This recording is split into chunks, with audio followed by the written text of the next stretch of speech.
In this video, I'll be showing you how to make ethanol by the fermentation of sugar. This method is extremely similar to brewing wine or beer, but it differs in several ways. The process is tailored to gaining the most ethanol possible with the fewest contaminants and in the least amount of time. You can drink the ethanol that is produced, but even if you clean it up with activated charcoal, I don't think it's going to taste very good. My interest in ethanol is as a solvent, so once the fermentation is over, I'm actually going to distill the alcohol and concentrate it. In a future video, I'll show you just how easy it is to build your own homemade pot still and distill your own alcohol.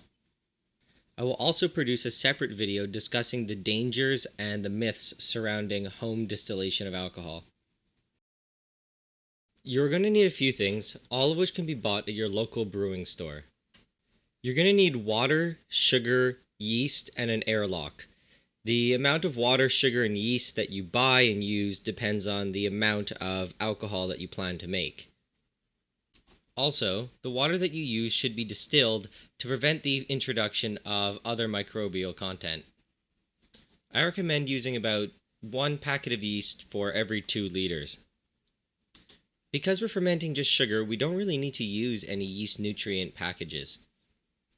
The yeast nutrient packages prevent yeast from getting stuck in their fermentation process. However, because we're fermenting just sugar and we're using high alcohol tolerance yeast, we really shouldn't have a problem with getting stuck. Your best option for yeast is going to be the K1V1116 or the EC1118, both made by Lalvin. Some of these yeasts advertise that they can get alcohol percentages of up to 18%, but that's rarely attainable. Always assume that you're probably going to cap out at about 15, if you're lucky. Just for terminology purposes, fermenting just sugar is referred to as a sugar wash. So first you're going to have to start off with a bowl and a scale. You're going to want to use about 0.25 kilograms of sugar per 1 liter of the total volume of your final wash. Remember that adding sugar to water changes the volume, so it's important to note that it's the 1 liter of the final wash and not 1 liter of water you plan to use. If you want to do a 4-liter wash like I did in this video, I only used about 3.4 liters of water to do it. However, my final projected volume is 4 liters, so I weigh out about 1 kilogram of sugar. I don't show this step, but before you start, you should clean and sterilize everything you plan to use using sodium metabisulfite, which is readily available at your local brewing store. So once you've done sterilizing everything, including the pot you plan to boil the water in, add about 2 liters of water. The amount of water you use obviously depends on how much sugar you have. Once the water is hot, start adding your sugar.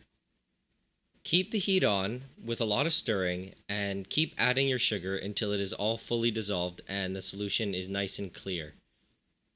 It is okay if the solution is a little bit cloudy as long as there's no evident undissolved sugar. If there is still a little bit of sugar left over, even though the water is pretty much boiling, you can add a little bit more of the distilled water. Once all of the sugar is fully dissolved, remove the pot from the heat and allow the solution to cool down a little bit. The next step is to transfer the sugar solution to the fermentation vessel, but if it's too hot, it can either crack the glass or melt plastic. Once the solution is cooled down until it's warm or only slightly hot to the touch, using a funnel, add it to your fermentation vessel. You can see here that I spilled some over the sides, so be prepared for a nice sticky sugar mess. It is very important that you let the sugar solution cool to room temperature before proceeding to the next step. Next, you need to prepare your yeast according to the instructions on the back of the packet. I used twice the amount of water as it said to use on the back of the packet because I plan to rehydrate 2 packets of yeast in the same container. Again, this container that you're rehydrating the yeast in, it is also important to have this one sterilized as well. A lot of the yeast packets say to use water that is about 40 degrees Celsius. I use a thermometer to ensure accuracy, but it's probably completely unnecessary. I'm fairly certain that you can get away just using lukewarm water. Just be certain not to make it too hot because if the water's too hot, it can kill the yeast. After both packets have been added, stir the yeast suspension and allow it to sit for about 15 to 20 minutes. It is extremely important that you don't let the yeast sit here for more than 45 minutes. This is why it's important to cool your sugar solution to room temperature before proceeding to this step, because you can't add yeast to hot water.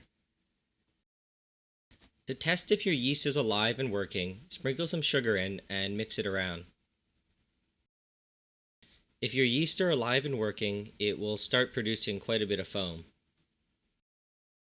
Now your yeast are ready to add to the sugar solution.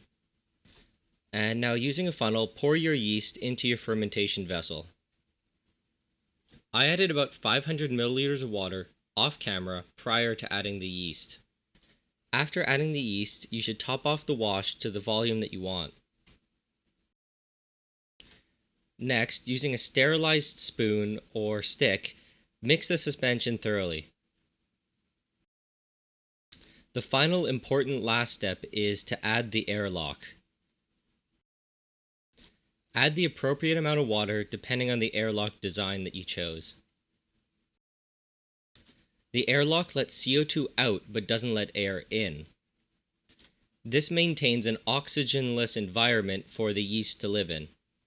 It is extremely important that the environment that the yeast is in is oxygenless, otherwise it won't produce alcohol.